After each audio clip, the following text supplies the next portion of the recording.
Hello mga boss, welcome to my YouTube channel. For today's video ay share ko sa inyo at ipapakita ko at titignan natin kung ano ba nangyari sa mga itlog na inilagay ko. Bali magti 3 days na ngayon.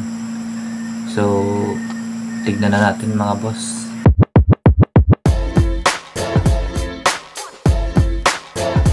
At ito na pala mga boss ang aking mga nilagay na itlog dito sa incubator. Bali titignan natin.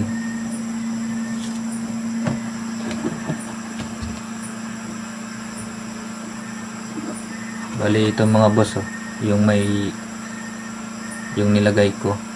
Bali nilagyan ko rin ng iba, may mga itlog ng pugo at yung iba pang itlog. So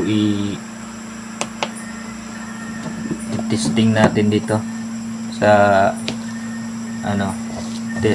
egg tester. Tignan natin kung may na ba siya, kung ano na ang nangyari. Ito mga boss, parang wala pa to, 3 days. Okay, sa iba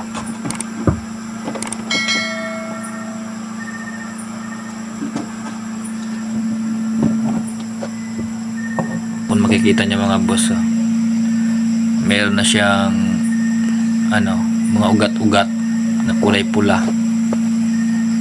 So siguro mabubuhay na talaga to. Yan. Tapos ito naman yung isa.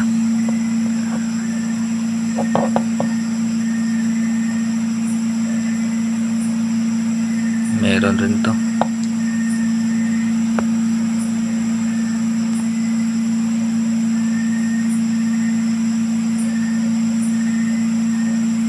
Ugat na rin.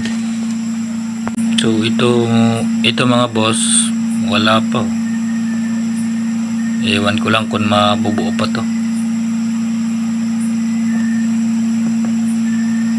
Itong iba.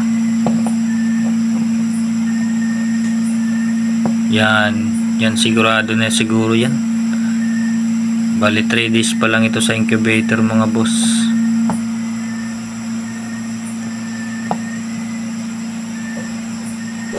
Ito, meron na. Ito bali dalawa na yung itlog na nilagay ko na walang wala pang mga ugat-ugat. Siguro mga unang itlog yun ng ng manok. Yan. So bali dalawa ang wala.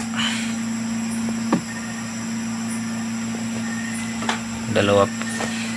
Yun na nga mga boss, bali sa 7 itlog na nilagay ko sa incubator, bali 5 lang yung nagkaroon na ng yung parang mga ugat-ugat. Bali 5 lang yung nagkaroon, yung dalawa wala.